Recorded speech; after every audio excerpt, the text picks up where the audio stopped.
Hey, all you StarCraft 2 viewers out there, and welcome to another solo cast. I'm by myself, Kopo, on the Gaming Canucks YouTube channel. It's the first time I've casted anything since the first one I put up. Uh, Obviously, first one was a little bit rusty, but hopefully I can do my best to try and improve a little bit on this one. Uh, just pulled this replay off of sc2replay.com. Found a bronze silver uh, replay, between 10 and 20 minutes. Just something to get a little practice and see if I can throw another video up on our channel for you guys. Um, so like I said in the last video, me and Skittles are definitely looking to cast lower level games. We don't really want to try and do the Masters stuff. We want to try and keep it bronze to platinum. Stuff where there's still a lot of room for improvement, and we can we can relate better too. I mean, we're not high level players. My 1v1's only silver. But I'm trying to learn every time I play, and actually a great way to learn is by casting these replays. So if you guys will bear with me, I don't mind doing it, and hope you guys don't mind what I'm saying. Although if I say something completely wrong, obviously disregard it, but I'll try and keep that to a minimum. Alright, so TVT here, FairFrosT being the red Terran, Titanium being the blue Terran. FairFrosT seems to have be disregarding all conventional play and is building a barracks pretty much right outside of Titanium's base, right in his natural. Uh, Kind of a cheesy play. I mean, really, it cuts the rush distance for the Marine that comes out of that by so much that it can actually be very effective to catch a player off guard. Titanium is walling in though. Obviously, a good idea for Terran. They got so easy for them to do it. You can raise and lower those supply depots to let your units out and keep everything else out of your little area over here. Titanium, I don't believe, is aware of this. Doesn't look like his vision reaches that far. We will see Marines coming out here, though. Wouldn't be surprised to see some pretty early pressure. There's no reason to do this unless you're going to put on early pressure. As long as he's doing that, though, he has to be keeping on top of his economy. It looks like his orbital command is just coming up. Hopefully we see some mules out of that pretty quickly. And if he stays on top of his SCV production, he should be alright.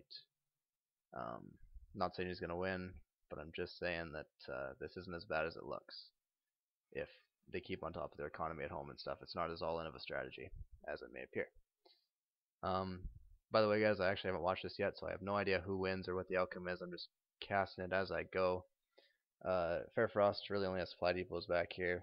All his production buildings are going to be up here by the looks of it. Second barracks just finishing up now. Titanium doing a pretty standard wall off. He's got a bunker within range of about halfway up the ramp. So if any Marines push up here, this bunker has range and can fire from a distance. Looks like we just see the one barracks down for Titanium and a factory coming up. Wouldn't be surprised to see a starport after this. Seems to be a pretty common build for the Terran, being a 1-1-1. Nothing wrong with that. It's pretty tech heavy. Need to make sure you get your second gas up quick if you're going to do something like that, which I do see is going down right now. Alright, what do we got going on here? More Marines building. Factory building. Oh, we got some Marines pushing out here with 4 barracks, looks like, coming down. Scan goes down for FairFrosT up here to get some vision for these Marines. Not doing a whole lot of damage. Definitely focus firing the supply depot, least amount of health.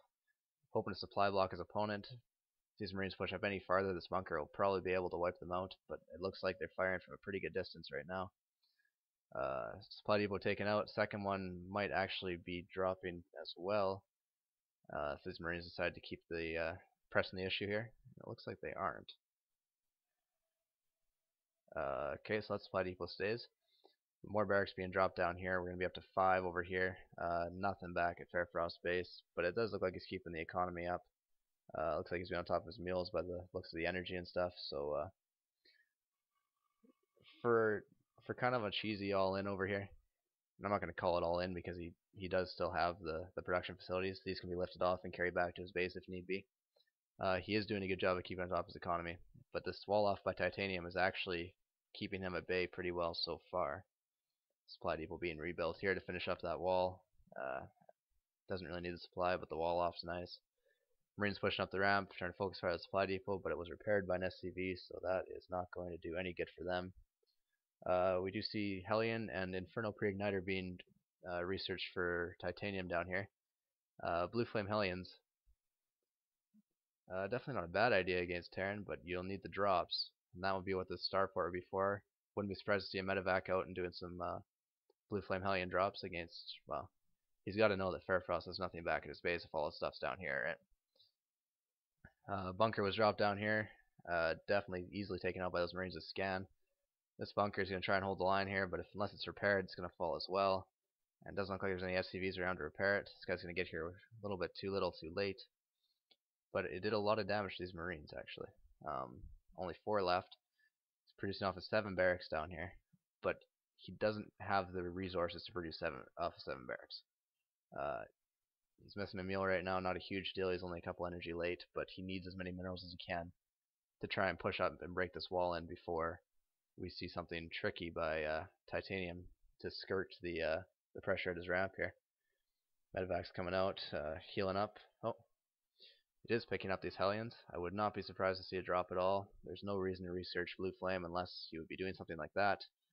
There goes the medevac. We'll see. Keep an eye on those developments for sure. Alright. This bunker was rebuilt and is actually holding up pretty well. FairFrosT just doesn't have the resources to pump out enough Marines to break this wall in.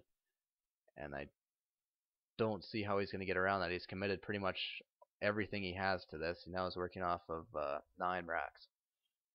I don't know what he's going to do to break this wall in, and I don't think he's aware of this medevac that's coming down and rapidly approaching his base. That really sucks, because right now he has nothing to attack down here but SCVs, and that won't change because of the distance for the Marines to get back. They can try and attack this all day long, but as long as this bunker holds and SCVs can repair it, he won't be able to do anything about it. We'll watch this drop coming in here with Blue Flame Hellions, destroying FairFrosT mineral line. He pulls the SCVs off a little bit too little, too late. I don't see how he can recover from this. He's now lost his entire income, and he still hasn't succeeded in breaking this wall. Siege tank now out. I don't believe siege tech is done. Oh, siege tech actually just finished, but he's not going to siege that up. Bunker falls. Marines are coming in, but I do believe that he is done because of the damage of this drop. A single medevac and 3 Blue Flame Hellions completely. Oh, there comes a GG right down there. A medevac and 3 Hellions completely destroyed FairFrosT strategy. Like I said, lower league game. I think this is high bronze, low silver. High bronze might be a bit of an oxymoron to anybody in the higher league, but the difference between high bronze and low bronze is actually quite a bit. So high bronze, low silver games. These guys aren't brand new at what they're doing, but they're still trying to learn the game. What FairFrosT did wrong definitely is overcommitting on this racks play. In order to get enough Marines to really break that wall, he needed to build up, maybe 4 or 5 racks, but you cannot support this many barracks off of one base, as was shown by the fact that most of the time he wasn't producing out of all of these. Could have used 150 minerals, maybe dropped an engineering bay back here. Looks like titanium's still going to town on these supply depots here. Could have dropped an engineering bay back here, maybe got some missile turrets up just in case. He really didn't know what titanium was doing behind that wall off. All he saw was the factory and the barracks. Completely missed his starport, which cost him the game essentially. And titanium was even ready to expand, so if all had gone sour for titanium, if this wall off had been broken, he could have lifted off and started 2 bases. And where would FairFrosT have been? He would have had however many barracks down here, 9 barracks or something. And titanium could have restarted his base at any other location to make that much less effective. Not poor play by FairFrosT, but definitely a cheesy all-in that didn't really work out for him in the end. Titanium did a really good job to hold this off, building bunkers and repairing them with the SCVs and making sure that he always had that constant wall off. Allowed the Marines to stay out of his mineral line, so this actually never got touched at all. Once you get forces breaking in through here, you're almost guaranteed a loss. It's really tough to come back when you have forces in your base with any sort of success. But titanium did the right thing. Excuse me. He turtled up.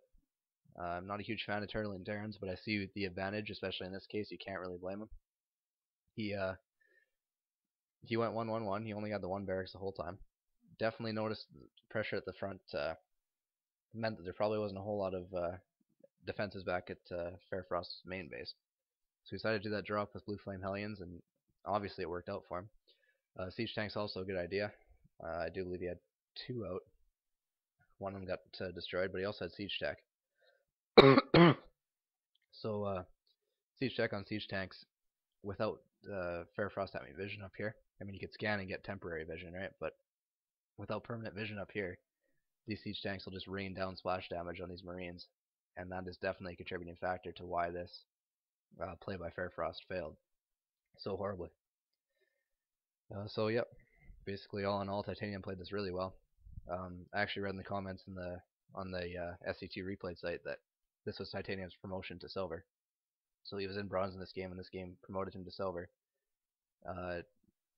Pretty satisfying to be promoted to silver when you're on a game that's against kind of an off build, that you managed to hold off. Maybe you hadn't seen it before, but you did the right thing. You knew enough about your game that you were able to hold it off, and that's a pretty satisfying feeling for him, I'm sure. So that's it for me, guys. I hope you enjoyed this cast. Hope I didn't ramble too much. So yeah, I hope to bring you guys a little bit more content. Let me know if you're liking what's going on. If not, I can't change my voice. I don't mind my voice. But if you mind my voice, then we can't really work this out. So, where's I going with that? Don't listen if you don't like it. But if you like it, let me know, and I can see about putting out some more stuff for you guys. Really just trying to cater to the lower league players. If anybody wants to send replays in, we can set up an email address, and or just leave a comment on the channel and let me know what replay you want me to cast, and I'll do it if I have time. Actually, I have lots of time once exams are over and stuff, so I can do my best about casting replays that you guys want to send in for us. Alright, well, that's all for me tonight.